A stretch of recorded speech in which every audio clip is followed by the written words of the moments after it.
ॐ अज्ञानतिमिरान्धस्य ज्ञानाञ्जनशलाकया चक्षुरुन्मिलितं येन तस्मै श्रीगुरवे नमः। श्रीचैतन्यमनोभीष्टं स्थापितं येन भूतले स्वयं रूपकदा मह्यं ददाति स्वपदान्तिकं। वन्दे अहं श्रीगुरु श्रीयुतपदकमलं श्रीगुरून् वैष्णवांश्च श्रीरूपं साग्रजातं सहगण रघुनाथान्वितं तं सजीवं साद्वैतं सावधूतं परिजनसहितं कृष्णचैतन्यदेवं श्रीराधाकृष्णपादान् सहगण ललिता श्रीविशाखान्वितांश्च। हे कृष्ण करुणा सिन्धो दीनबन्धो जगत्पते गोपेश गोपिकाकान्त राधाकान्त नमोऽस्तुते। तप्त कांचन गौरांगी राधे वृंदावनेश्वरी वृषभानुसुते देवी प्रणमामि हरिप्रिये। वाञ्छाकल्पतरुभ्यश्च कृपा सिन्धुभ्य एव च पतितानां पावनेभ्यो वैष्णवेभ्यो नमो नमः। अनन्तकोटिवैष्णववृन्द की जय।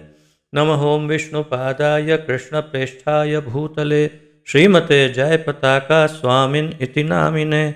नमो आचार्यपादाय निताय कृपाप्रदायने गौरकथाधामदाय नगरग्रामतारिणे।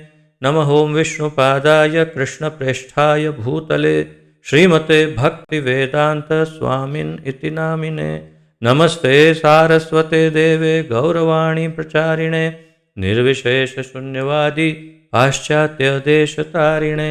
जय श्री कृष्ण चैतन्य प्रभु नित्यानंद श्री अद्वैत गदाधर श्रीवासादि गौर भक्त वृंद।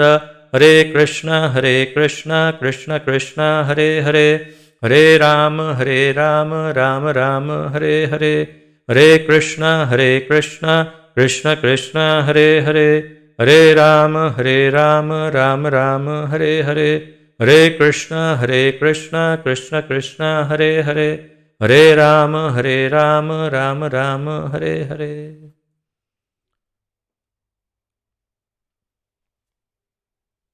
आप सबका बहुत बहुत बहुत बहुत बहुत स्वागत है आज के इस अत्यंत महत्वपूर्ण कार्यक्रम में, जिसके अंतर्गत हम सम्मिलित रूप से हमारे इस्कॉन के संस्थापक आचार्य श्री श्रीमद् अभय चरणारविंद भक्तिवेदांत स्वामी श्रील प्रभुपाद जी द्वारा लिखित श्रीमद् भगवद गीता यथारूप का अध्ययन कर रहे हैं। और जैसा कि आप जानते हैं, हम द्वितीय अध्याय में हैं और दूसरे अध्याय के 40वें श्लोक तक हम पहुंच गए हैं। तो आइए, जहां से हमने कल विराम लिया था उसका थोड़ा सा उस पर नज़र डाल देते हैं और फिर आगे बढ़ते हैं 40वें अध्याय पर, 40वें श्लोक से। तो आप अपनी भगवद गीता में देखिए, दूसरा अध्याय 40वां श्लोक। सर्वप्रथम कल हमने 2 श्लोक देखे, 38 और 39, और जिसमें भगवान पहले तो ये कहते हैं कि किसी भी कारण से किसी भी या सुख या दुख के लिए, या कौन सुखी हो रहा है कौन दुखी हो रहा है, किसको यश मिल रहा है अपयश मिल रहा है, कौन जीत रहा है कौन हार रहा है, इनमें से किसी भी बात के लिए किसी भी प्रकार से शोक करने की आवश्यकता नहीं। शोक अनुचित है, ये समझाते हैं भगवान, और कारण वही बताते हैं कि हम जीवात्मा हैं और तुम्हें अपना कर्तव्य करना है इत्यादि। तो इस प्रकार समझाते हैं अर्जुन को कि तुम जीवात्मा हो और तुम्हें केवल अपना कर्तव्य करना है। और फिर हमने 39वां श्लोक देखा, जिसमें भगवान कहते हैं कि सांख्य योग की बात करते हैं और उसका वैश्लेषिक अध्ययन करने की बात कर रहे हैं। और विशेष रूप से निष्काम कर्म अब मैं तुम्हें सिखाऊंगा, ऐसे कहते हैं अर्जुन को। और इस निष्काम कर्मों को करने से तुम सर्वथा हर प्रकार के पाप से मुक्त हो जाओगे, तुम्हें कोई भी पाप नहीं लगेगा। ये सब कह कर के अब आज से आरंभ कर रहे हैं। कल मैं आपसे निवेदन कर रहा था कि ये 2.40 और उससे आगे कुछ श्लोक बड़े महत्वपूर्ण श्लोक हैं और इसमें ये सब कंठस्थ करने योग्य श्लोक भी हैं। तो एक के बाद एक हम इनको देखते हैं। तो आइए दूसरे अध्याय का 40वां श्लोक श्रीमद् भगवद गीता यथारूप।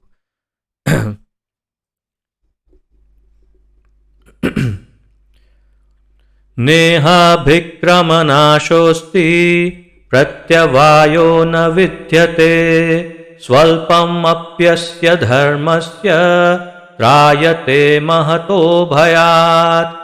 नेहाभिक्रमनाशोऽस्ति प्रत्यवायो न विद्यते स्वल्पमप्यस्य धर्मस्य त्रायते महतो भयात्।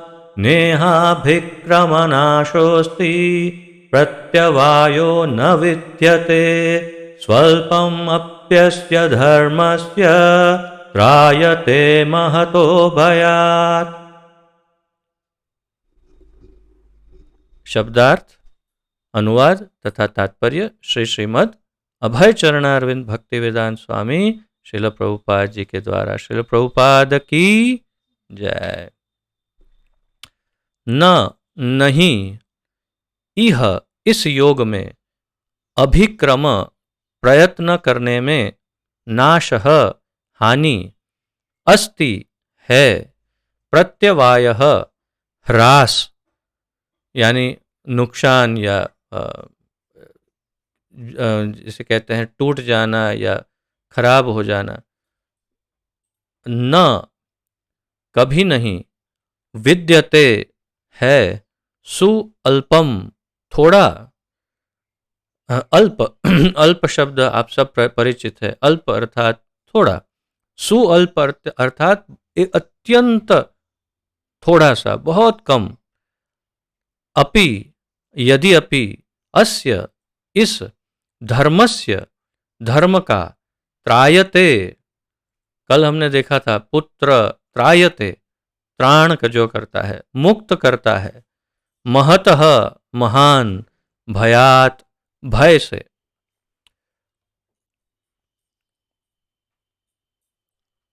जो बिल्कुल भक्ति में जिसे कहते हैं बहुत ही कम, या तो फिर अंग्रेजी में कहते हैं टच एंड गो, अर्थात कि बिल्कुल थोड़ा सा एकदम जरा सा भक्ति को छू करके निकल गए हैं, ऐसे लोगों का क्या होगा। तो भगवान आरंभ वहीं से कर रहे हैं कि जिन्होंने अगर बस केवल भक्ति को ऐसे छू लिया और निकल गए, ज्यादा कुछ नहीं कर पाए इस जीवन काल में बहुत अधिक प्रोग्रेस, उन्नति नहीं कर पाए, तो उनका क्या होगा? सब बेकार ही होगा ना, स्वाभाविक है। तो भगवान कुछ और कह रहे हैं। भगवान कहते हैं इस प्रयास में, इस प्रयास में, किस प्रयास में? अर्थात भक्ति में वास्तव में, क्योंकि सांख्य योग की कल बात प्रारंभ की हमने। कल देखा कि सांख्य वास्तव में बुद्धि योग है और बुद्धि योग वास्तव में भक्ति योग है। हमने ये सब देखा, कर्म योग कहो चाहे उसको बुद्धि योग कहो और मूल रूप से सांख्य कहो, परंतु उसके मूल में वो है भक्ति योग। तो इस भक्ति योग को करने में क्या होता है? तो इस प्रयास में न तो हानि होती है न ही ह्रास, अपितु इस पथ पर की गई अल्प प्रगति भी महान भय से रक्षा कर सकती है। मैं नया नया जब जुड़ा इस्कॉन में और भगवद गीता के लेक्चर कभी यहाँ से किसी का सुना, या तो जब पहली बार इस श्लोक को सुना तो अंदर से इतनी ठंडक, इतनी शांति लगी, इतना सुकून लगा। पहली बार मुझे जो सुकून महसूस हुआ वो इस श्लोक से महसूस हुआ। उसका कारण क्या है? भगवान बहुत विशेष बात कर रहे हैं। स्वल्पम अपि अस्य धर्मस्य त्रायते महतो भयात्। अर्थात इस प्रयास में यदि कोई थोड़ा सा भी आगे बढ़ता है, थोड़ी सी प्रगति, अल्प, सुअल्प, यहाँ अल्प लिखा है अनुवाद में, परंतु भगवान ने क्या कहा, सुअल्प। तो मैंने सु का अर्थ समझे, सु का अर्थ जिस संस्कृत शब्द के आगे सु लगता है, सुदुराचारो, तो सु का अर्थ है अत्यंत, तो सुअल्प का अर्थ है अत्यंत थोड़ा सा अगर प्रयास या प्रगति की हो तो महान भय से रक्षा कर सकती है। स्वल्पम अपि अस्य धर्मस्य त्रायते, त्रायते तारण करता है, बचाता है, मुक्त करता है, किससे, महतो, महतो अर्थात बड़ा, भयात, महतो भयात, बहुत बड़े बड़े भय से बचाता है। ये देखिए ना कितनी नाइंसाफी है, देखिए देखिए कितनी नाइंसाफी है भगवान की। हमेशा, आप तो सब बिजनेसमैन हैं, आप जानते हैं जितना दो उतना लो, इतना दो तो इतना लो, और इतना दो तो इतना लो। भाई आप जितना देते हैं उतना ही तो वापस मिलेगा ना, ये पूरे संसार का ही नियम है। किसी को इतना दे करके इतना थोड़ी मिलता है। लेकिन भगवान को बिजनेस आता नहीं है, और इसीलिए भगवान ने अपना बिजनेस खराब कर दिया है। क्या, इतना दो और इतना ले जाओ। क्या ले जाओ, इतनी, पहला क्या देना, क्या है, इतना सा मोल दे दो, क्या इतनी सी प्रगति करो, अर्थात कि बस भक्ति में एक कदम उठा लो, एक बार हृदय से हरे कृष्णा कहो, और फिर आगे देखो क्या होगा। इतने बड़े बड़े भय से, महतो, महतो मतलब बड़े बड़े भय से बचाएगा। त्रायते महतो भयात, जीवन में कोई बड़ा बड़ा भय, कोई बड़ी विपत्ति, बड़ा संकट आने वाला हो तो उससे बचाएगा। गोपीनाथ प्रभु को पूछो, हुआ कि नहीं, बचाया कि नहीं गोपीनाथ जी। त्रायते महतो भयात, बड़े बड़े भय से ठाकुर जी इतना सा अगर हम छू लेते हैं तो भी बचा लेते हैं। तो फिर आप सोचिए कि अगर पूरे उनके हो जाए तो फिर हमारा क्या होगा। अगर उनके हम इतने हो गए और उन्होंने बचा लिया, तो फिर अगर हम उनके पूरे हो जाए तो हमारा क्या होगा, हमारा जीवन कैसे बदल जाएगा।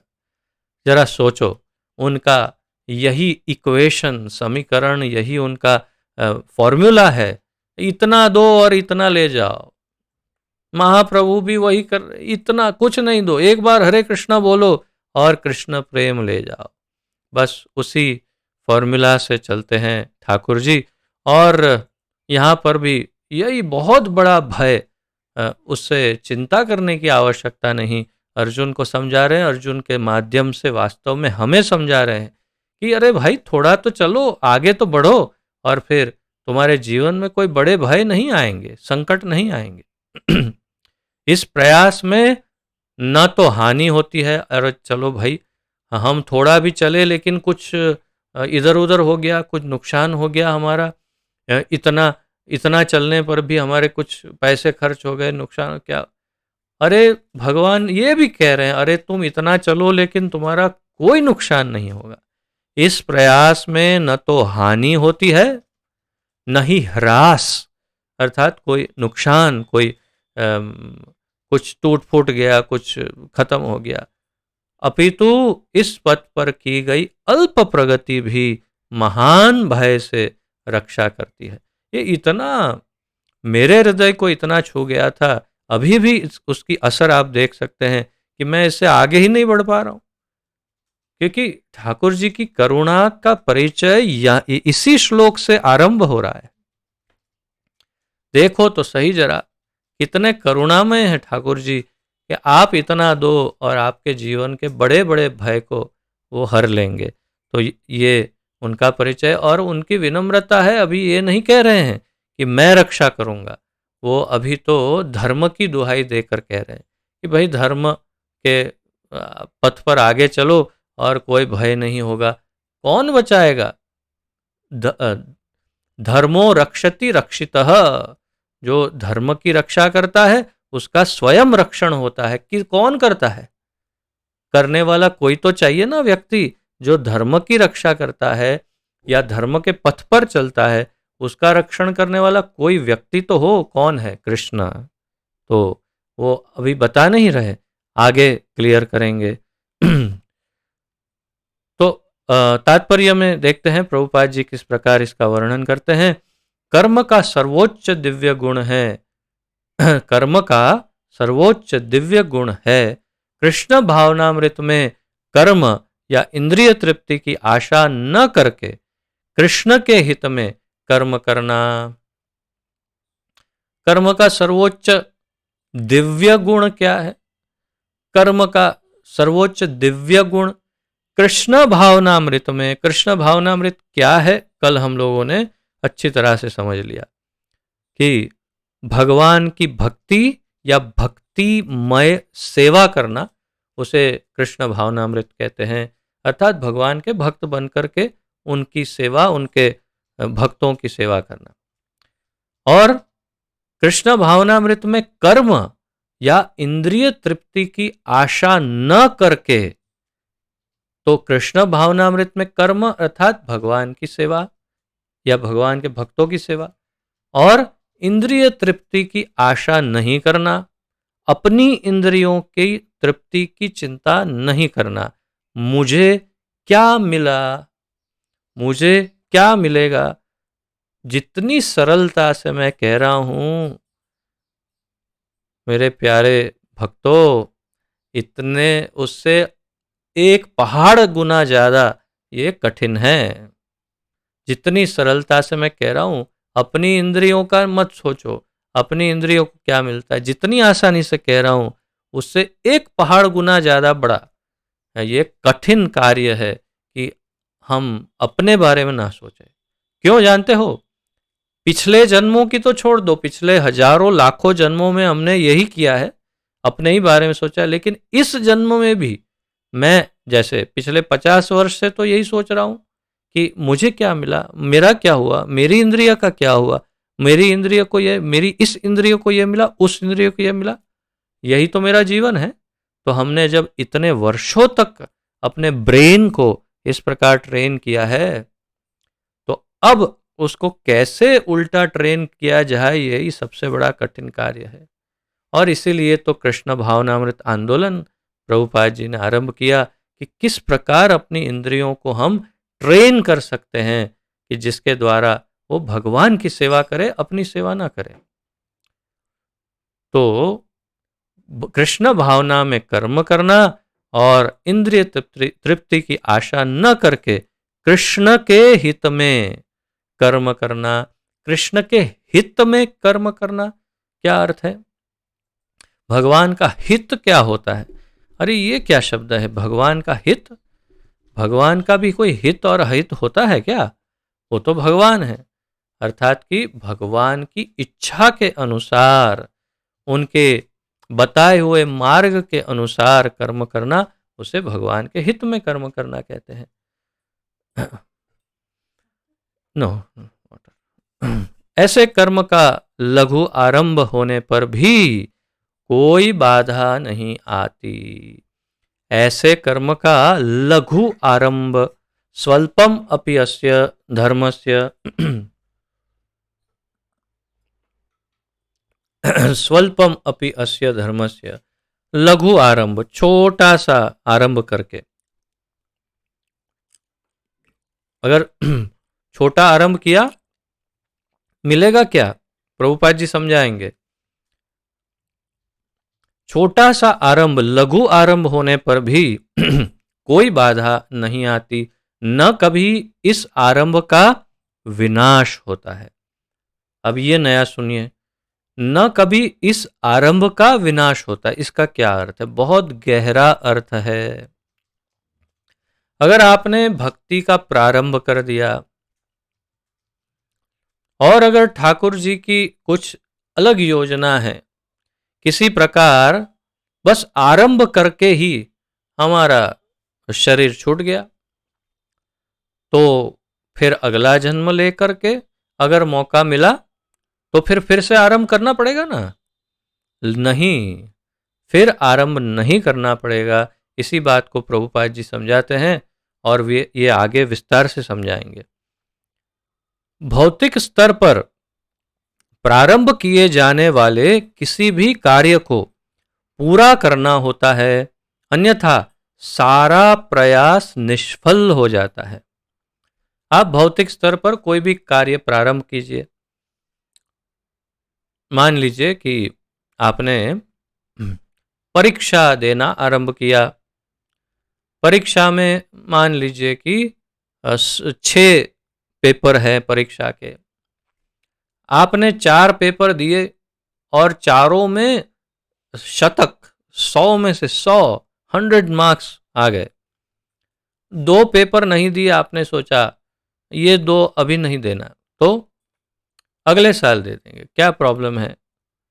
तो क्या होगा?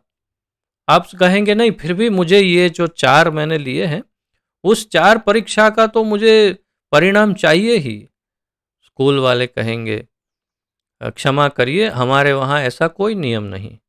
जो 6 परीक्षा में पास हो उसी को पास माना जाता है।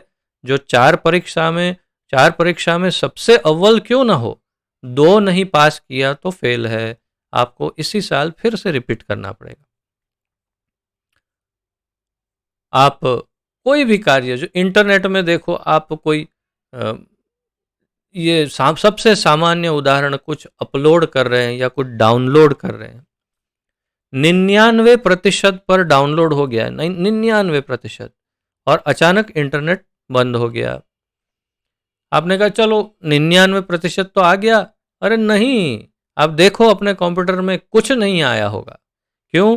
कंप्यूटर का ये नियम है, 99% पे भी वो आपको कुछ नहीं दिखाएगा। जब तक 100% नहीं होगा कोई फायदा नहीं। आप अपने बिजनेस में देखो, किसी में भी देखो, जीवन के किसी भी भौतिक कार्य में देखो, हर कार्य को पूर्ण होने के लिए पूर्ण होना पड़ता है। अर्थात कि कोई कार्य हो गया कहने के लिए पूरा होना आवश्यक है। जैसे जैसे कि कोई कहे कि भाई हमने बहुत बड़ा एक प्रोजेक्ट आरंभ किया है, क्या बहुत बड़ी कॉलोनी बना रहे हैं। अच्छा, क्या किया? उसके हमने उसकी नींव रख दी है, उसका बेस बना लिया है, और अब हम 10 साल के बाद सोसाइटी पूरी करेंगे। और फिर आप बड़े बड़े इश्तिहार दे दो कि हमारी सोसाइटी ये है वो है। 1-2 जन आके देखेंगे कहाँ है सोसाइटी, ये है ना, नींव बनाए, वो बेस बना दिया है, फाउंडेशन तैयार है। नहीं नहीं, हमें तो मकान चाहिए। नहीं, मकान 10 साल के बाद। कोई नहीं आएगा। क्यों? ऐसी कोई सोसाइटी मान्य नहीं। प्रोजेक्ट कंप्लीट तभी है जब आपका मकान खत्म हो जाए। अच्छा, मकान पूरा हो गया, अंदर प्लास्टर नहीं लगाया, वो बोलेगा लाओ मेरे पैसे वापस। क्यों? प्लास्टर ही नहीं लगाया, कंप्लीट नहीं हुआ।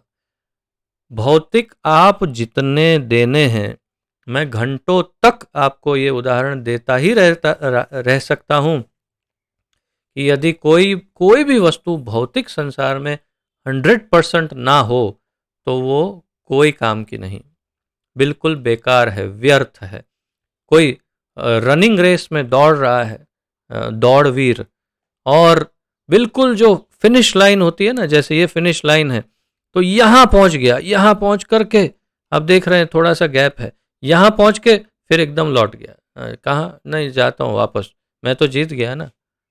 क्या होगा? उसे कहेंगे सॉरी, आप जीते नहीं। क्यों? आपने इस रेखा को पार नहीं किया, इसलिए आप जीते नहीं। परंतु आध्यात्मिक जगत की बात इससे बिल्कुल विपरीत है। प्रभुपाद जी समझा रहे हैं, जितने कदम चल गए भक्ति में, जितना आगे बढ़ गए, उतना भी मान्य है, उतना भी मान्य है। वो नष्ट नहीं होता, बेकार नहीं जाता, उसको स्वीकार किया जाता है। अब देखो प्रभुपाद जी बताते हैं, किंतु कृष्ण भावनामृत में प्रारंभ किया जाने वाला कोई भी कार्य अधूरा रहकर भी स्थायी प्रभाव डालता है।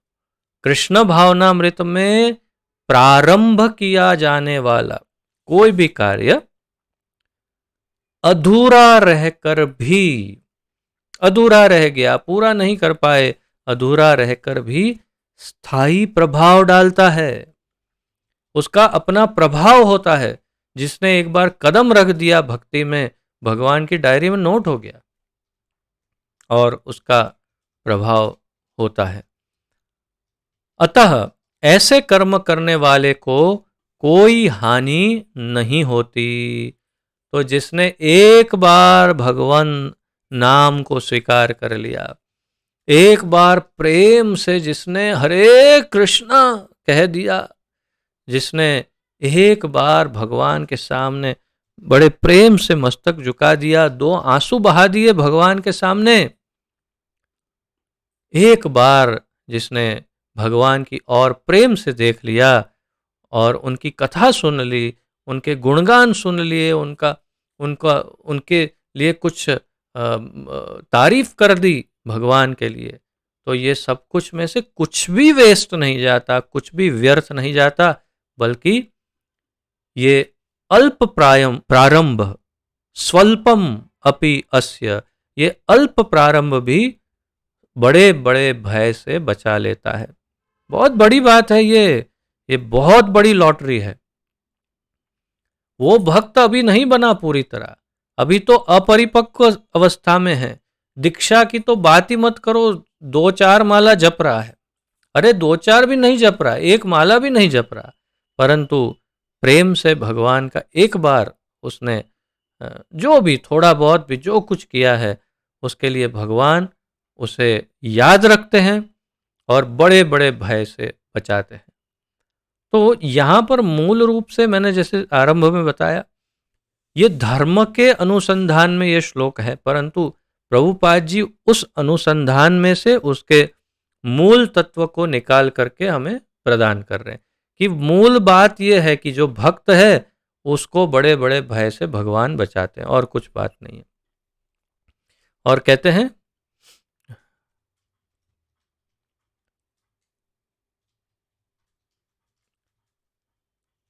तो अधूरा ही क्यों न हो रह जाए, यदि कृष्ण भावनामृत का 1% भी कार्य पूरा हुआ हो, कृष्ण भावनामृत का 1% भी कार्य पूरा हुआ हो तो उसका स्थायी फल होता है।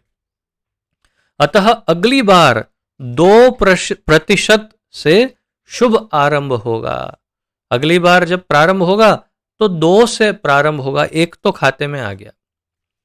किंतु भौतिक कर्म में जब तक 100% सफलता प्राप्त न हो तब तक कोई लाभ नहीं होता।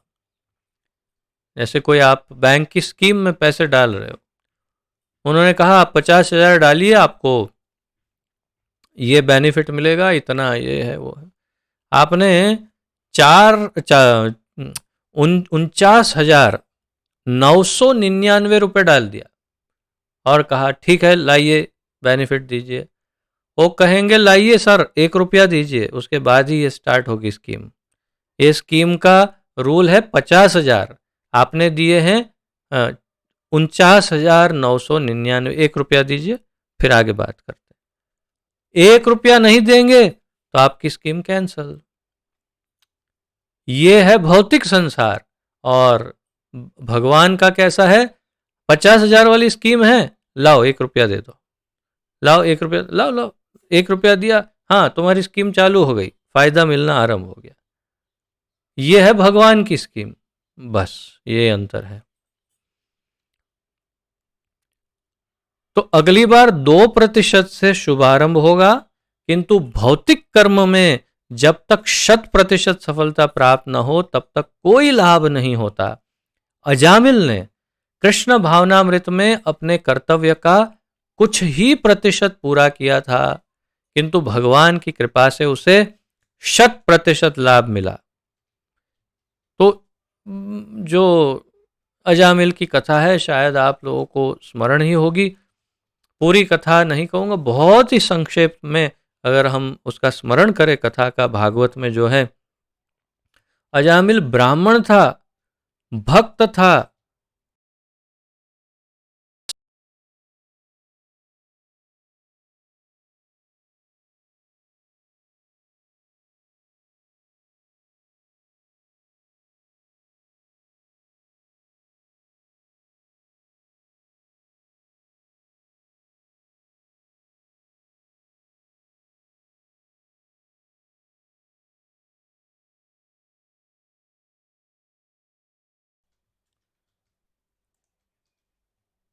तो अजामिल ने कोई भी बुरा कर्म नहीं किया था। उसने ब्राह्मण का जो भी कर्म है, कर्तव्य है, उसको ठीक से निभाया और भक्त भी था। बस एक एक दिन एक बार एक ऐसी दुर्घटना घटी कि उसने एक वैश्या को किसी पुरुष के साथ देखा और बस उसका मन बदल गया और उसके बाद उसका पूरा का पूरा जीवन जो है वो परिवर्तित हो गया। उसके बाद उसने सारे नहीं करने वाले कर्मों को किया। जो भी दुष्कर्म, जो भी पाप युक्त कर्म है, ये सारे की कोई बाकी नहीं। लोगों को लूटा, मारा, जुआ खेला, शराब पिया, मांसाहार किया, वैश्या को ला के घर पे बिठा दिया, पत्नी को उठा के बाहर फेंक दिया और बहुत कुछ किया। और बस कुछ ब्राह्मणों की, कुछ हरि भक्तों की उसने एक बार सेवा कर ली, जो उसके घर पे अचानक पधार गए। उनकी सेवा की, उन्होंने कहा छोटे बेटे का नाम नारायण रखना, वो कर लिया। बाकी अन्य उसने कोई अच्छा कार्य नहीं किया। लेकिन भगवान ने दो चीजें याद रख ली। सबसे पहले प्रारंभ में वो भक्त था और आस्तिक था और अच्छा कार्य करता था, अपना धर्म निभा रहा था। और फिर उसने वैष्णवों की घर पर सेवा की। वो वैष्णवों की सेवा और पहले का उसका जो सत्कर्म था, बस ये दो चीज को याद रखा। और जब उसने मृत्यु के समय यमदूतों को देख करके नारायण कहा, तो नारायण ने विष्णु दूतों, नारायण दूतों को कहा जाओ मुझे बुला रहा है, लेके आओ। तो सब ने कहा नहीं नहीं, वो तो अपने छोटे बेटे, अरे टाइम वेस्ट मत करो, जल्दी जाओ। वो नहीं तो वो यमदूत मालूम है ना, उनको कुछ पता नहीं चलता, जाके लेके आओ उनसे छीन के। और भागवत में पढ़िए, भले थोड़ा प्रेम से ही सही, परंतु उनको थोड़े कड़क और प्रेम भरे शब्दों से विष्णुदूत समझाते हैं, भाई ये तुम्हारा काम नहीं। किसको? यमदूतों को। छोड़ो इसको, ये हमारा है, तुम जाओ, तुम्हारा काम नहीं। अरे हम समझते हैं कि यम से ऊपर और कोई कोई नहीं है। कहा कि हमें कोई दूसरा रास्ता अपनाना पड़े तुमको समझाने का, उससे पहले जाओ। और विष्णु दूतों से डर के यमदूत चले गए। और इस प्रकार तो अजामिल की क्या ऐसी साधना थी, कौन सी भक्ति थी, परंतु स्वल्पम अपि अस्य धर्मस्य त्रायते महतो भयात। ये उसका स्पष्ट उदाहरण है जो प्रभुपाद जी दे रहे हैं। और फिर कहते हैं आगे, किंतु भगवान की कृपा से उसे 100% लाभ मिला। 100% इतना दिया, 2-5% दिया होगा, 2-5%, और मिला कितना? 100%। इस संबंध में श्रीमद् भागवत के प्रथम स्कंद के 5वें अध्याय के 17वें श्लोक में एक अत्यंत सुंदर श्लोक है ये, और ये बहुत बढ़िया कंठस्थ करने योग्य श्लोक है। प्रभुपाद जी ने अनेकों बार इस श्लोक को अपने प्रवचनों में दोहराया है। आप इनके मुखारविंद से बहुत बार सुना है ये श्लोक, तो आप भी कंठस्थ कर सकते हैं। त्यक्त्वा स्वधर्मं चरणाम्बुजं हरेर् भजन्न पक्वोऽथ पतेत् तत्तो यदि यत्र क्व वा भद्रमभूदमुष्य किं को वार्थ आप्तो भजताम स्वधर्मतः। यदि कोई अपना धर्म छोड़कर कृष्ण भावनामृत में काम करता है या कार्य करता है और फिर कार्य पूरा न होने के कारण नीचे गिर जाता है, तो इसमें उसका क्या ह्रास या उसकी क्या हानि है? प्रश्न पूछ रहे हैं। क्या प्रश्न पूछ रहे हैं?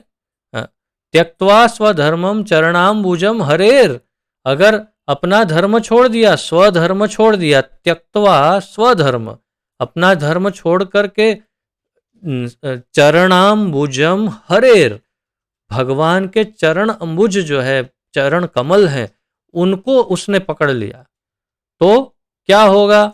उससे क्या होगा? किम को वार्थ, तो इसमें उसने क्या, उसका नुकसान हो गया भाई, क्या उसकी उसका हानि हो गई? और यदि कोई अपने भौतिक कार्यों को पूरा करता है तो इससे उसका क्या लाभ होगा? अगर उसने भगवान को स्वीकार कर लिया तो फिर क्या उसका नुकसान हो गया? और उसने यदि भौतिक संसार में सब कुछ उपलब्ध कर लिया, सब कुछ, बिल गेट्स, देखा ना, हमने थोड़े दिन पहले ही चर्चा की थी ना, क्या मिल गया उसको? क्या मिल गया? पूरा परिवार टूट के बिखर गया, पूरी इस पृथ्वी का सबसे धनवान व्यक्ति, निजी जीवन संपूर्ण नष्ट हो गया। क्या मिल गया? इस श्लोक में कहा, उसने यदि अपना धर्म, स्वधर्म छोड़कर भगवान के चरण पकड़ लिए तो क्या नुकसान हो गया? और यदि भौतिक संसार में सब कुछ प्राप्त कर लिया तो भी क्या प्राप्त कर लिया? अथवा जैसा कि ईसाई कहते हैं, यदि कोई अपनी शाश्वत आत्मा को खोकर संपूर्ण जगत को पाले तो मनुष्य को इससे क्या लाभ होगा? बाइबल में लिखा होगा, ईसाई कहते हैं कि यदि कोई अपनी शाश्वत आत्मा को खोकर संपूर्ण जगत को पाले, अपने आप को यदि नष्ट कर ले और पूरा जगत पाले, तो ऐसी प्राप्ति से उसको क्या लाभ होगा? क्या लाभ होगा? नुकसान ही है, क्योंकि खुद तो चला गया। भौतिक कार्य तथा उनके फल शरीर के साथ ही समाप्त हो जाते हैं, किंतु कृष्ण भावनामृत में किया गया कार्य मनुष्य को इस शरीर के विनष्ट होने पर भी पुनः कृष्ण भावनामृत तक ले जाता है। देखिए, ये महत्वपूर्ण बात, भौतिक कार्य तथा उसके फल शरीर के साथ ही समाप्त हो जाते हैं। मान लो आपका कोई सोनी बाजार में सबसे बड़ा शोरूम है आपका, मान लो, और पूरा का पूरा सोनी बाजार आपके ऊपर निर्भर है। आपने यहाँ से यूं हिला दिया हाथ तो सोनी बाजार हिल गया।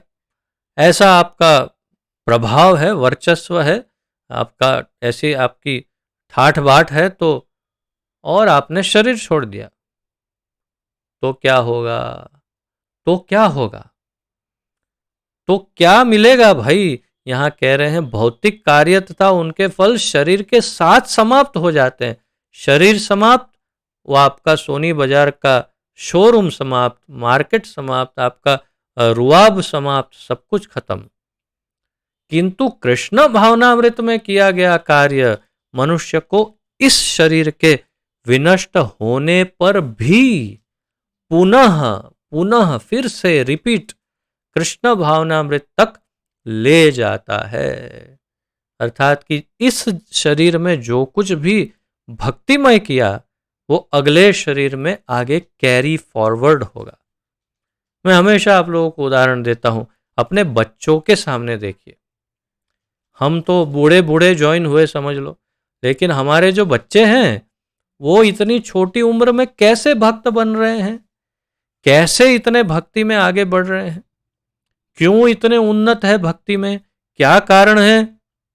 कारण यही है, उन्होंने पिछले जन्म में चालू कर दिया था कार्य, पिछले या उससे पहले के या उससे भी पहले के जन्म से कब से शुरू किया पता नहीं, परंतु उन्होंने भक्ति का प्रारंभ कर दिया था, पूरा नहीं कर पाए तो उन्हें शुचिनाम श्रीमताम गेहे योग भ्रष्टो विजायते अथवा इत्यादि, ये सब ऐसे ऐसे श्रृंखलाबद्ध जो श्लोक है, इन श्लोकों में भगवान समझाते हैं, आगे हम समझेंगे कि भक्ति अधूरी रह गई कोई बात नहीं, अगला जन्म लेकर वहीं से प्रारंभ करेगा जहां से रुका था। इसीलिए हमारे बच्चे हमसे कई ज़्यादा एडवांस दिखाई देते हैं, समझ भी ज़्यादा उनको आती है और याद भी ज़्यादा रहते हैं श्लोक आदि, और हमने जहाँ से प्रारंभ किया उससे तो कहीं आगे से प्रारंभ कर रहे हैं। क्यों? क्योंकि ये सब एडवांस जीव है और आपका धर्म है, कर्तव्य है परम कि आप उन्हें भक्ति में आगे बढ़ने की पूरी सहायता प्रदान करें, पूरा का पूरा बैकग्राउंड बना के दीजिए कि बेटे या बेटी तुम भक्ति में आगे बढ़ो और भौतिक संसार तो चलता ही रहेगा, उसमें प्लस माइनस हुआ तो कोई नुकसान नहीं, भक्ति में आगे बढ़ो और फिर दोबारा जन्म मत लो, हो गया, ये आपका कर्तव्य है। तो इसलिए प्रभुपाद जी कहते हैं कि शरीर विनष्ट होने पर भी पुनः कृष्ण भावनामृत तक ले जाता है। कम से कम इतना तो निश्चित है कि अगले जन्म में उसे सुसंस्कृत ब्राह्मण परिवार में या धनी मानी कुल में मनुष्य का शरीर प्राप्त हो सकेगा, जिससे उसे भविष्य में ऊपर उठने का अवसर प्राप्त हो सकेगा।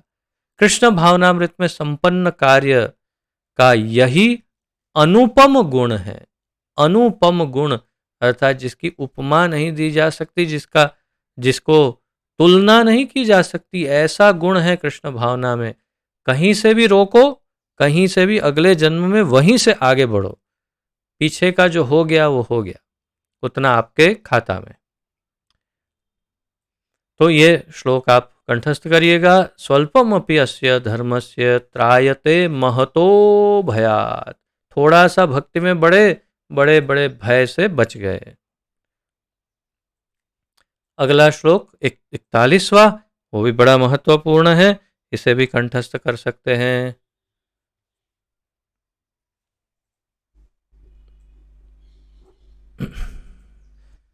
व्यवसायात्मिका बुद्धिर एकेह कुरु नंदन, बहुशाखायनन्ताश्च बुद्धयो व्यवसायिनाम्। व्यवसायात्मिका बुद्धिरेकेह कुरु नंदन, बहुशाखायनन्ताश्च बुद्धयो अव्यवसायिनाम्। अव्यवसायिनाम् तो उसमें वो है एस। व्यवसायात्मिका बुद्धिर एकेह कुरु नंदन, बहुशाखायनन्ताश्च बुद्धयो व्यवसायिनाम्। बहुत ही सुंदर, बहुत ही अद्भुत श्लोक ये सब। शब्दार्थ व्यवसायात्मिका, कृष्ण भावनामृत में स्थिर बुद्धि, क्षमा करें, स्थिर, कृष्ण भावना में स्थिर बुद्धि ही, बुद्धि एका एकमात्र, यह इस संसार में कुरुनंदन, हे कुरुओं के प्रिय पुत्र, बहुशाखा, अनेक शाखाओं में विभक्त, ही निस्संदेह, अनंताः असीम च भी, बुद्धयः बुद्धि, अव्यवसायी नाम, जो कृष्ण भावनामृत में नहीं है उनकी। अनुवाद, जो इस मार्ग पर चलते हैं वे प्रयोजन में दृढ़ रहते हैं और उनका लक्ष्य भी एक होता है। हे कुरुनंदन, जो दृढ़ प्रतिज्ञ नहीं है उनकी बुद्धि अनेक शाखाओं में विभक्त रहती है।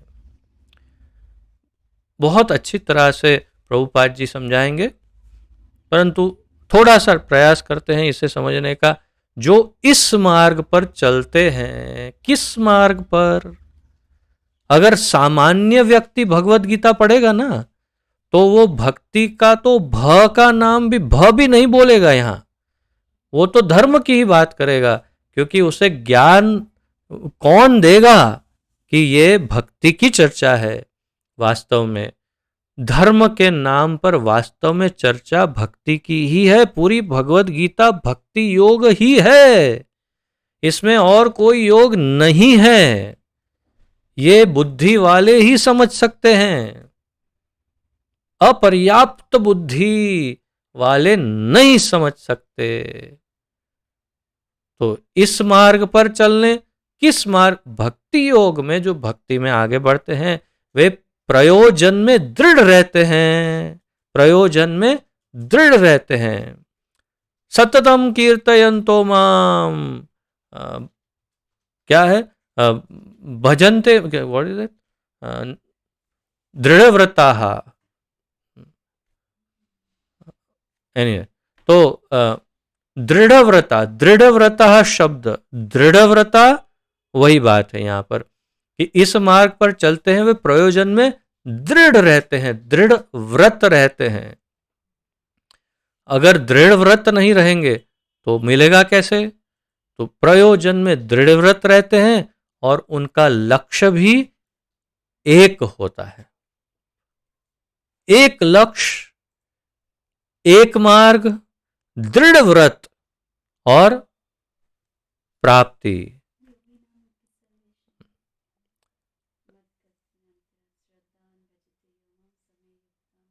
No no no no. तो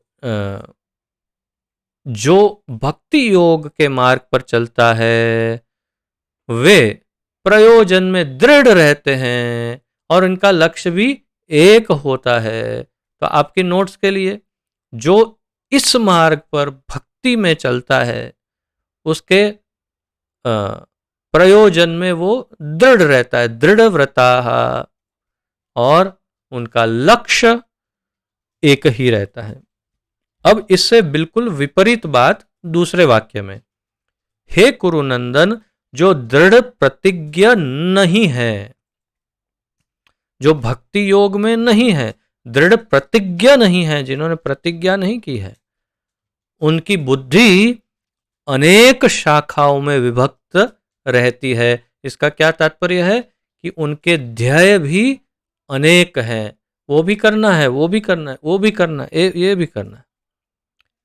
एक बड़े अमीर व्यक्ति से बात कर रहा था मैं, बहुत धनवान और अत्यंत धन, उनसे थोड़ा भक्ति की मैंने थोड़ी बात छेड़ दी। मैंने कहा वह हाँ हाँ नहीं जरूर जरूर, हम एक दिन जरूर आएंगे, बस मेरे कुछ ध्येय है, गोल है। मैंने बोला जैसे?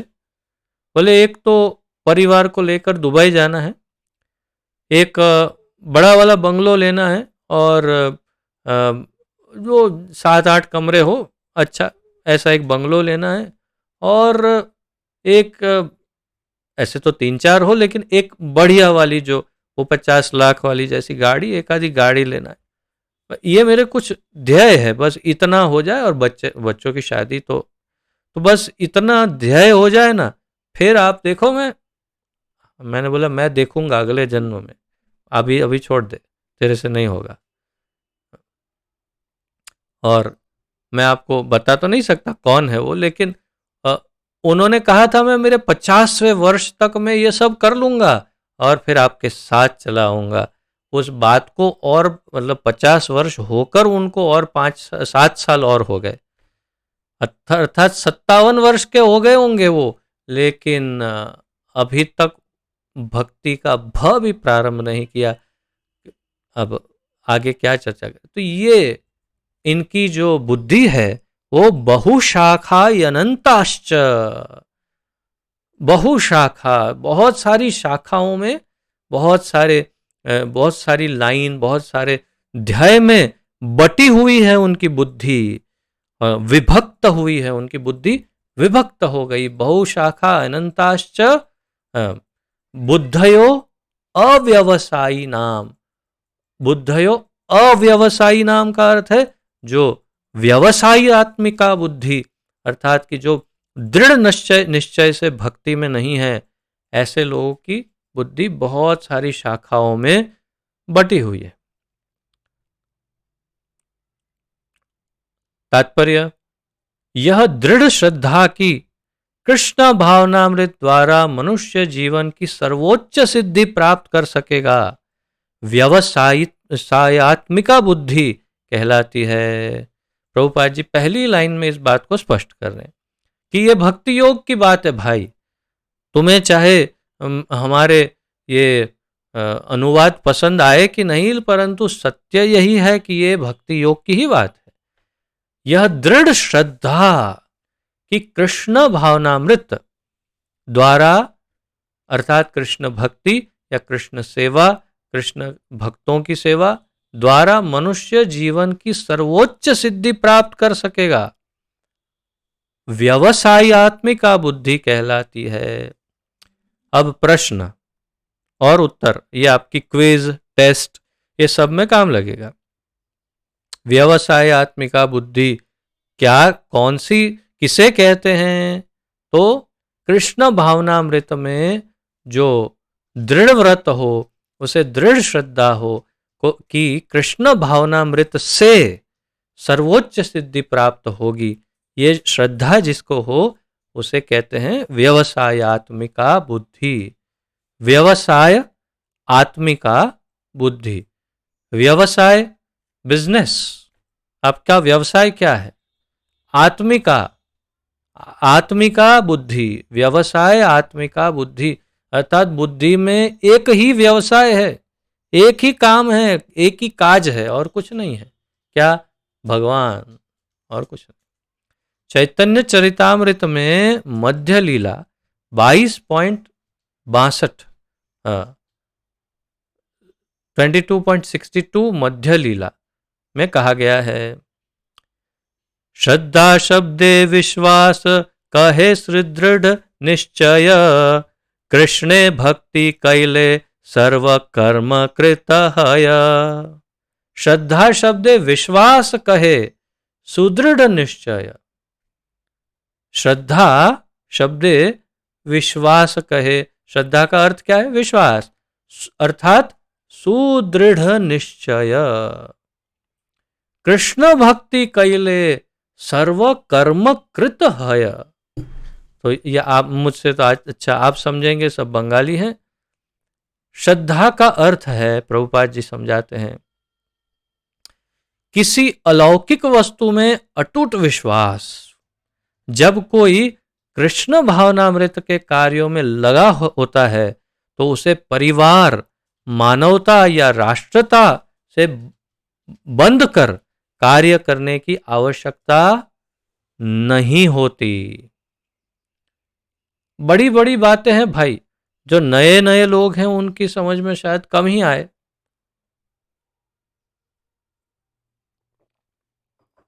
परंतु जो सत्य है प्रभुपाद जी वही बता रहे हैं।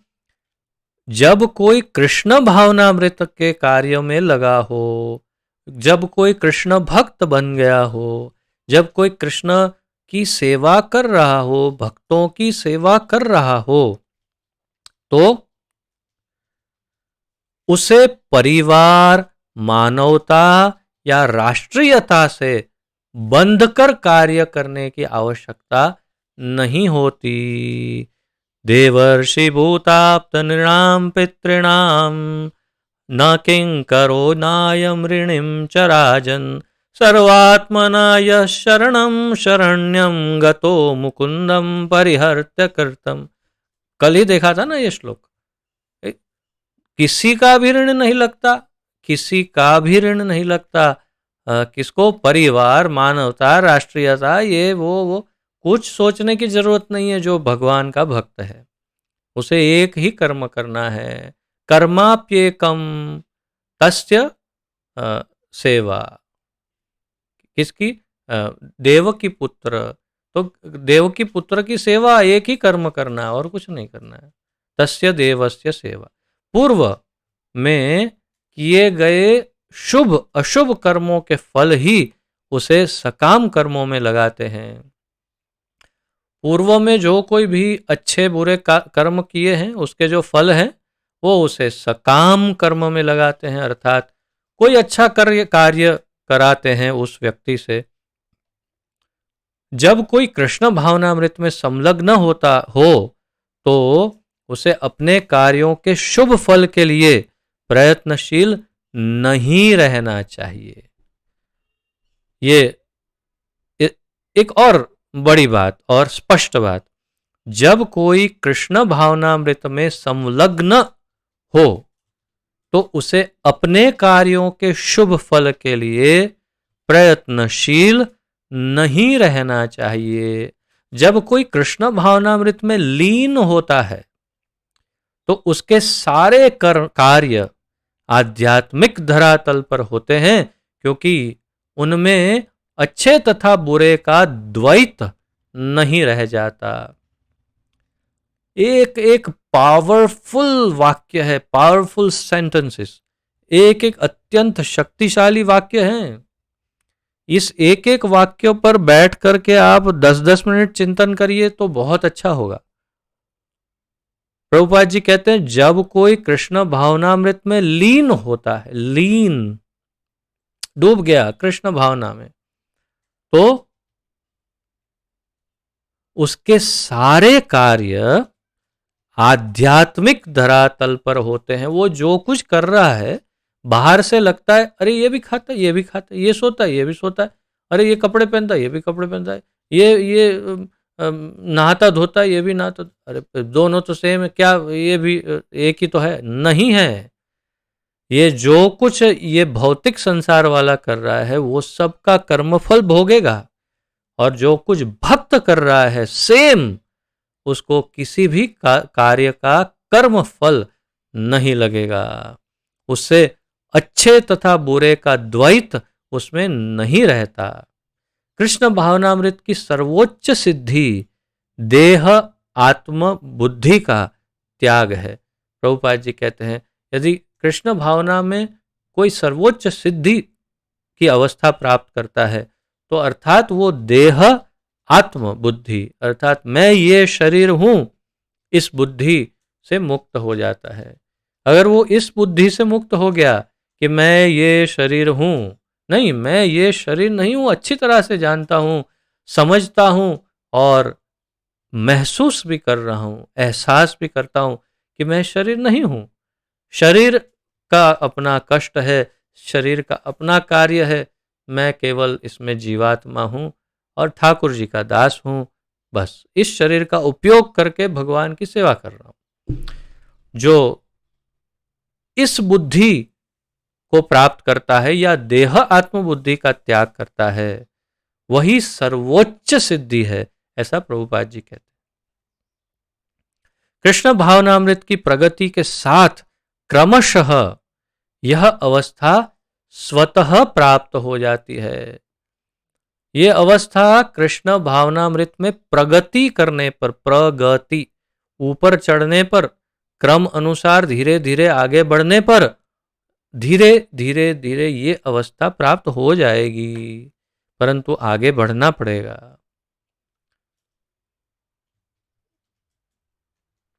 कृष्ण भावना भावित व्यक्ति का दृढ़ निश्चय ज्ञान पर आधारित है।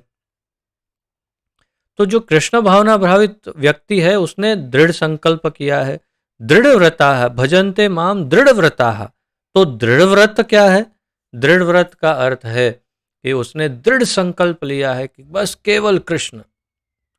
तो ये संकल्प उसने कैसे लिया है, ये प्रश्न पूछा जा सकता है। हो सकता है किसी मित्र ने चढ़ा दिया हो, उसे कुछ समझा दिया हो, समझा बुझा, अरे ले ले संकल्प, ले ले ले ले आजा। या फिर हो सकता है कि वो 2-4 को देखकर भ्रमित हो गया हो नहीं, प्रभुपाद जी कहते हैं ये ज्ञान पर आधारित दृढ़ निश्चय होता है। वो स्वयं इस ज्ञान को प्राप्त करता है, उसका एहसास करता है, महसूस करता है, फिर वो दृढ़ व्रत लेता है। वासुदेव सर्वम इति स महात्मा सुदुर्लभ। प्रभुपाद जी कहते हैं कृष्ण भावना भावित व्यक्ति अत्यंत दुर्लभ जीव है, जो भली भांति जानता है कि वासुदेव या कृष्ण समस्त प्रकट कारणों के मूल कारण हैं। जिस प्रकार वृक्ष की जड़ सींचने पर स्वतः ही पत्तियों तथा टहनियों में जल पहुंच जाता है, उसी तरह कृष्ण भावना भावित होने पर मनुष्य प्रत्येक प्राणी की अर्थात अपनी, परिवार की, समाज की, मानवता की सर्वोच्च सेवा कर सकता है। ये श्लोक आप में से जितने सीनियर भक्त हैं वो तो कंठस्थ शायद अब तक कर चुके होंगे। यथा तरोर्मूल निषेचनेन तृप्यन्ति तत्स्कंद भुजोपशाखा प्राणोपहारा च यथेन्द्रियाणाम तथैव सर्वाहरणम अच्युतेज्या। तो इसमें जैसे वृक्ष की जड़ में जल डालते हैं, पूरा वृक्ष हरा भरा होता है, आहार पेट में डालते हैं, पूरा शरीर पुष्ट होता है, वैसे ही भगवान कृष्ण को जो भजता है, उनको जो सब कुछ अर्पण करता है, उनकी सेवा करता है, तो कौन कौन तृप्त होता है। उसी तरह कृष्ण भावना भावित होने पर प्रभुपाद जी कहते हैं मनुष्य प्रत्येक प्राणी की अर्थात अपनी, परिवार की, समाज की और मानवता की सर्वोच्च सेवा कर सकता है। कैसे? भगवान की सेवा करके। यदि मनुष्य के कर्मों से कृष्ण प्रसन्न हो जाएं, तो प्रत्येक व्यक्ति संतुष्ट होगा। यस्मिन तुष्टे जगत तुष्ट, यस्मिन तुष्टे जगत तुष्ट। अगर भगवान तुष्ट है, संतुष्ट, तो सारा जगत संतुष्ट हो जाएगा। प्रभुपाद जी कह रहे हैं किंतु कृष्ण भावनामृत में सेवा गुरु के समर्थ निर्देशन में ही ठीक से हो पाती है, क्योंकि गुरु कृष्ण का प्रामाणिक प्रतिनिधि होता है। किंतु कृष्ण भावनामृत में सेवा गुरु के समर्थ निर्देशन में ठीक से हो पाती है।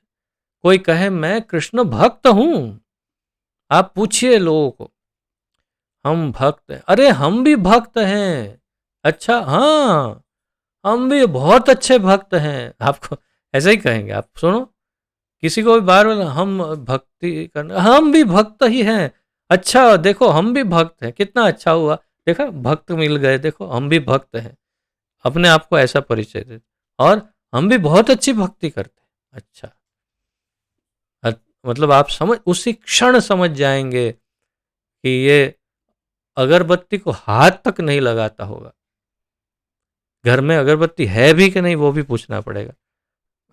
मतलब मैं बहुत अच्छा भक्त हूं, और मंदिर कितने दिन से साफ नहीं किया वो भी पूछ लेना, लाला अंदर कपड़े में बैठा है कि ऐसे ही नंगा बैठा दिया है वो भी पूछ लेना है, तो अगर तो ये तात्पर्य ये है कि ऐसे ही भरा पड़ा है समाज, और कहेंगे मैं बहुत अच्छा भक्त हूं। तो प्रभुपाद जी कहते हैं किंतु कृष्ण भावनामृत में सेवा गुरु के समर्थ निर्देशन में, समर्थ एक्सपर्ट डायरेक्शन में, कोई एक्सपर्ट गुरु हो वो ठीक से मार्गदर्शन करे, उसके मार्गदर्शन के अनुसार ही हो पाती है कृष्ण भावनामृत में सेवा, क्योंकि गुरु कृष्ण का प्रामाणिक प्रतिनिधि होता है।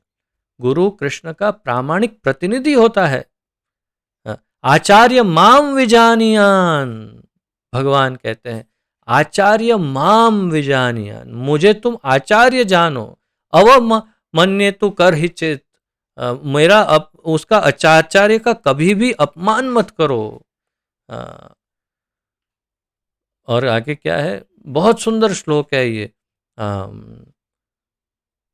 और आगे इस श्लोक में बताते हैं कि उसको कभी भी मनुष्य मत समझो, साधारण मनुष्य मत समझो, उसका कभी अपमान ना करो और उसको मेरे समान समझो, अर्थात मेरा प्रतिनिधि समझो। आचार्य माम विजानीयान नावमन्येत करहिचित, उसका कभी अपमान मत करो इत्यादि। मैं आगे का श्लोक भूल गया, बहुत सुंदर श्लोक है ये। तो भगवान कहते हैं कि गुरु मेरा प्रतिनिधि है, और प्रभुपाद जी ये कह रहे हैं कि गुरु कृष्ण का प्रामाणिक प्रतिनिधि होता है जो शिष्य के स्वभाव से परिचित होता है और उसे कृष्ण भावनामृत की दिशा में कार्य करने के लिए मार्ग दिखा सकता है।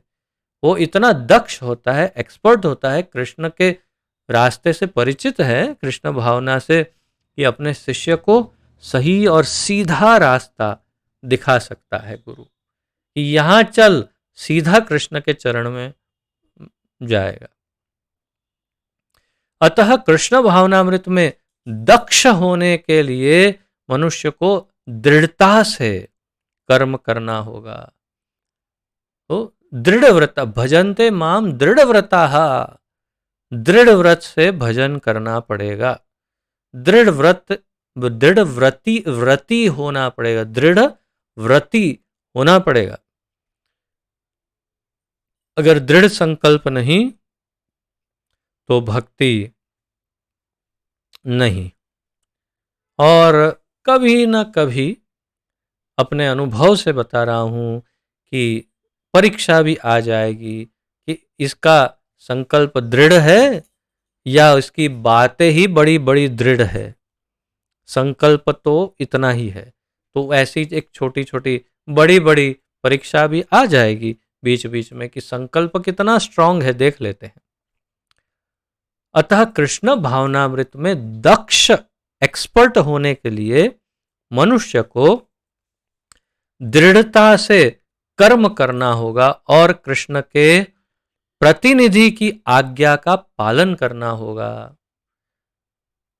प्रतिनिधि की आज्ञा का पालन। प्रतिनिधि कहे अब आप आपका वीडियो ऑन कीजिए तो कहेंगे बोलता ही रहता है, हमेशा बोलता है, हर लेक्चर में बोलता है, पता नहीं कब बंद करेगा बोल। अच्छा नहीं लगता हमको तो फिर भी बोलता है। हम सोचते नहीं नहीं, हम कैसे वीडियो ऑन कर सकते हैं, हम तो ऐसा पहना है, ये बैठे, ये ऐसा है। सामने मेरी बात तो नहीं है, मैं तो वास्तविक गुरु की बात कर रहा हूं। जो वास्तविक गुरु है, जो भगवान का प्रतिनिधि है, उसकी आज्ञा पालन करना होगा। तो मैं कौन हूं? मैं हूं आपकी नेट प्रैक्टिस। क्रिकेट समझते हैं ना, क्रिकेट में नेट प्रैक्टिस होता है। नेट प्रैक्टिस समझते हैं? पहले नेट बांधते हैं, उसके अंदर खेलते हैं क्रिकेट, अंदर ही अंदर टीम में, और प्रैक्टिस हो जाए फिर असली मैच खेलते हैं। तो आपकी असली मैच तो गुरु है, गुरु महाराज, परंतु मैं तो नेट प्रैक्टिस हूँ। मैं मुझ में ही यदि आप गलत खेलेंगे तो आगे की मैच भी गलत ही हो जाएगी, ये निश्चित है। इसलिए प्रयास करें कि नेट प्रैक्टिस भी परफेक्ट करें। और यहाँ जैसे कहा, आज्ञा का पालन करना होगा। उसे गुरु के उपदेशों को जीवन का लक्ष्य मान लेना होगा। उसे गुरु के उपदेशों को जीवन का लक्ष्य मान लेना होगा।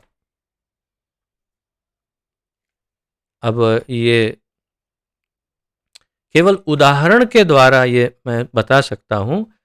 हमारे गुरु महाराज पहला उदाहरण है कि जिन्होंने अपने गुरुदेव के हर उपदेश और आदेश को अपने जीवन का लक्ष्य बनाया, और आज वे कहाँ हैं देख सकते हैं। उनके कई बड़े गुरु भाई जो बड़े बड़े सन्यासी हैं, बड़े बड़े गुरु हैं, उन सब ने प्रभुपाद के आदेशों उपदेशों को अपने जीवन का लक्ष्य बनाया और सफलता। प्रभुपाद जी ने अपने गुरुदेव श्रील भक्ति सिद्धांत सरस्वती ठाकुर के आदेश उपदेश को अपना जीवन का लक्ष्य बनाया।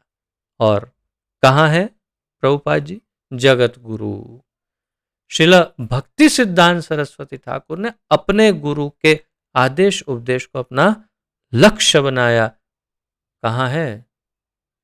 इसी प्रकार ये श्रृंखला कृष्ण तक पहुंचती है। जितने गुरु हैं जो आचार्य पद पर हैं, उन सब ने अपने अपने गुरु के उपदेश और आदेशों को लक्ष्य बना करके जीवन का गोल, ध्येय, एम, निशान, अपने जीवन का अंतिम निशान बना करके उन्होंने जीवन जिया, तभी ये सफलता है मिली। अगर थोड़ा लाइटली लेंगे, हाँ ठीक है, गुरुदेव ने बोला ना 50% ट्राई करते हैं, 50% ना हो तो ठीक है, चलेगा, क्या है, 50-50 ब्रिटानिया, 50-50, हाँ फिर खाओ बैठे बैठे ब्रिटानिया, 50-50 मिल गया भगवान का द्वार। तो ये ऐसा नहीं चलेगा। जीवन के लक्ष्य को, कृष्ण भावना को प्राप्त करना है तो अपने गुरुदेव के हर आदेश को संपूर्ण रूप से पालन करना अनिवार्य है। श्रील विश्वनाथ चक्रवर्ती ठाकुर ने गुरु की प्रसिद्ध प्रार्थना में उपदेश दिया है, यस्य प्रसादात् भगवत प्रसादो यस्या प्रसादान्न गतिः कुतोऽपि ध्यायन्तु वंशस्य यशस्त्रिसन्ध्यां वन्दे गुरोः श्री चरणारविन्दम्। यस्य प्रसादात् भगवत प्रसादो, उनका प्रसाद भगवान का प्रसाद है।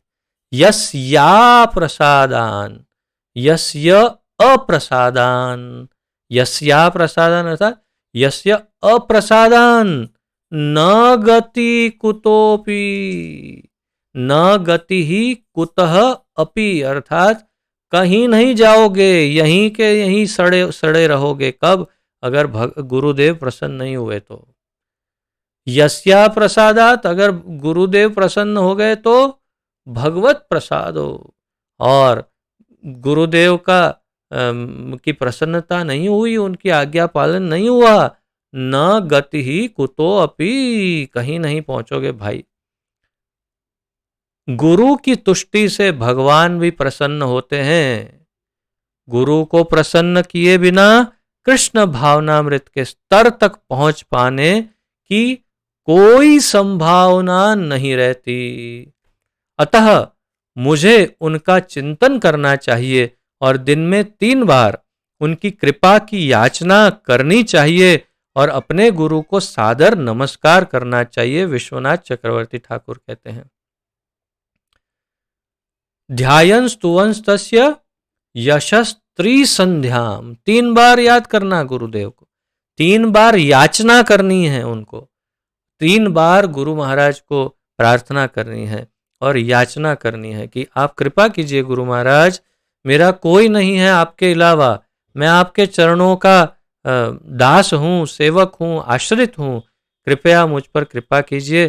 कम से कम दिन में 3 बार प्रार्थना करना चाहिए, ये विश्वनाथ चक्रवर्ती ठाकुर कहते हैं। और अगर गुरु प्रसन्न है तो भगवत प्रसाद हो, और नहीं है तो न गति ही कुतोपि, कुछ नहीं मिलेगा।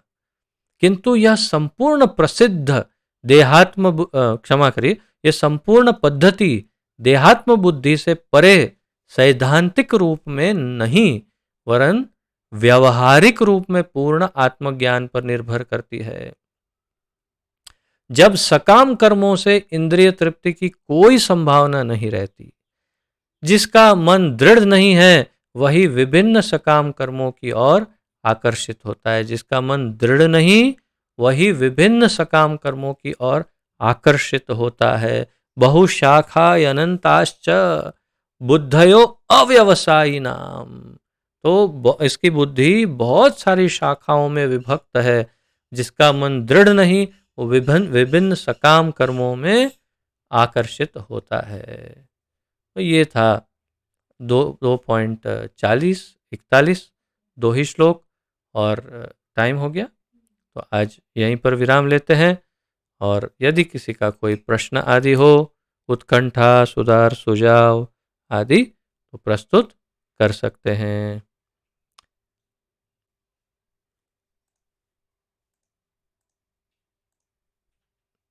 और अपना वीडियो ऑन ऑन अपनी इच्छा हो तो कर सकते हैं, मेरा कोई आदेश नहीं।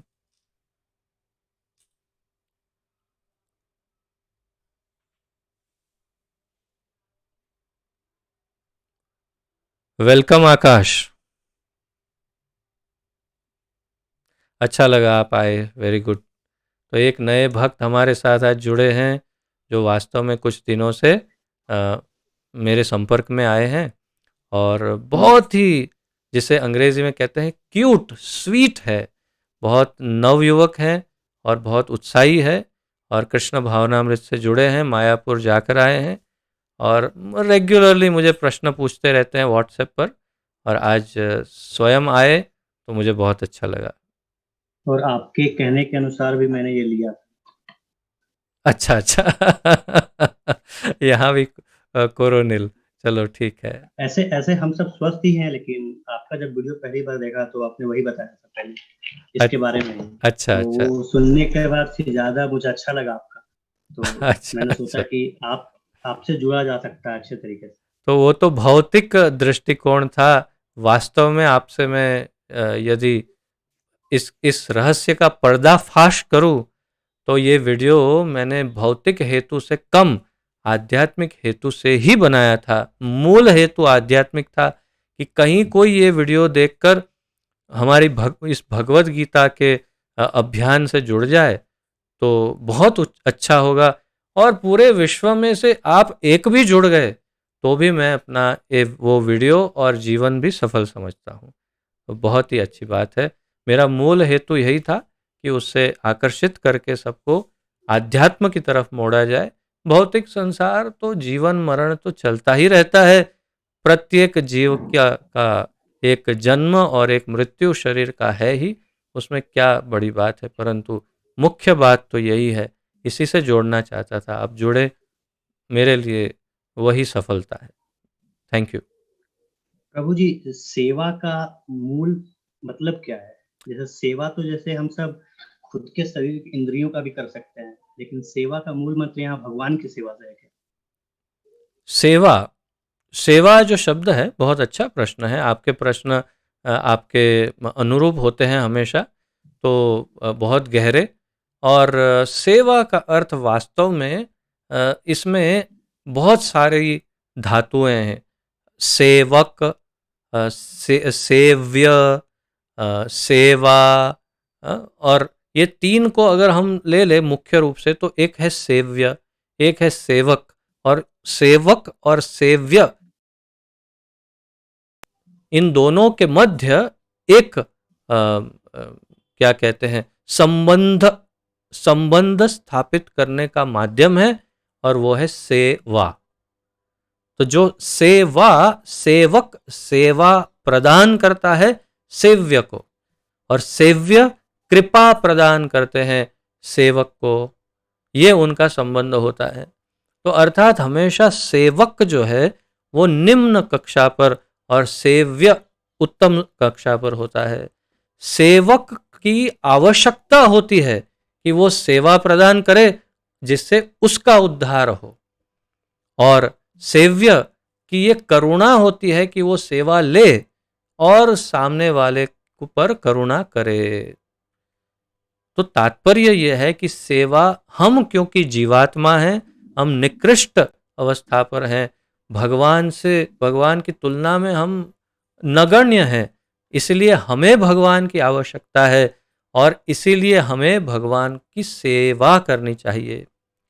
सेवा शब्द में बहुत कुछ है आगे, जैसे सेवा प्रेम से की जा सकती है, सेवा डर कर की जा सकती है, सेवा दबाव में की जा सकती है, और प्रेम की सेवा ही भगवान को स्वीकार्य है, अन्य कोई नहीं। और उसमें यशोदा मैया जैसा रोल करके हाथ में लकड़ी लेकर भगवान के पीछे दौड़कर उन्हें मारा जा सकता है, और वो भी भगवान की सेवा ही है, जैसा हमारे आचार्य बताते हैं। तो तात्पर्य यह है कि ये प्रेममयी सेवा है। तो सेवा प्रेम से की जा सकती है, बल्कि प्रेम से ही करनी है ठाकुर जी की सेवा। इसलिए उसमें कोई दासत्व का भाव नहीं, प्रेम का भाव होता है, तो सेवा शब्द का अर्थ ही बदल जाता है वास्तव में। और इसलिए सेवा शब्द का अर्थ हो जाता है भक्ति, फिर वो भक्ति बन जाती है। उचित है प्रभु? ऐसे देखा जाए तो हम सब तो सेवक ही हैं, या तो भगवान के लिए या तो अपनी इंद्रियों के लिए। बिल्कुल परफेक्ट, हम सब अपनी इंद्रियों के ही दास हैं, गोदास। और वही जन्मों जन्मांतर तक कर रहे हैं, यही जन्म मिला है जब हम भगवान की सेवा में लग सकते हैं। Very good question. ठीक है प्रभु, और किसी का कोई प्रश्न आदि,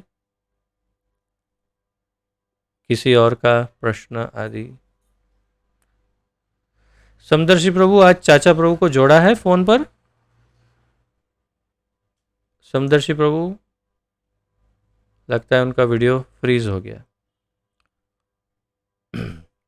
ठीक है, तो यदि कोई प्रश्न आदि ना हो तो प्रणति निवेदन करके विराम लेते हैं और फिर सभी कोरोना पीड़ितों के लिए नाम जप करते हैं।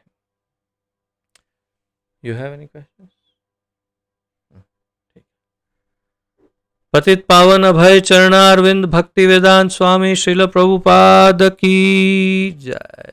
पतित पावन गुरुदेव की जय। निताय गौर प्रेमानंदे। हरि हरि बोल। आप सबका बहुत बहुत बहुत धन्यवाद। आप सबके चरणों में दंडवत प्रणाम। हरे कृष्णा।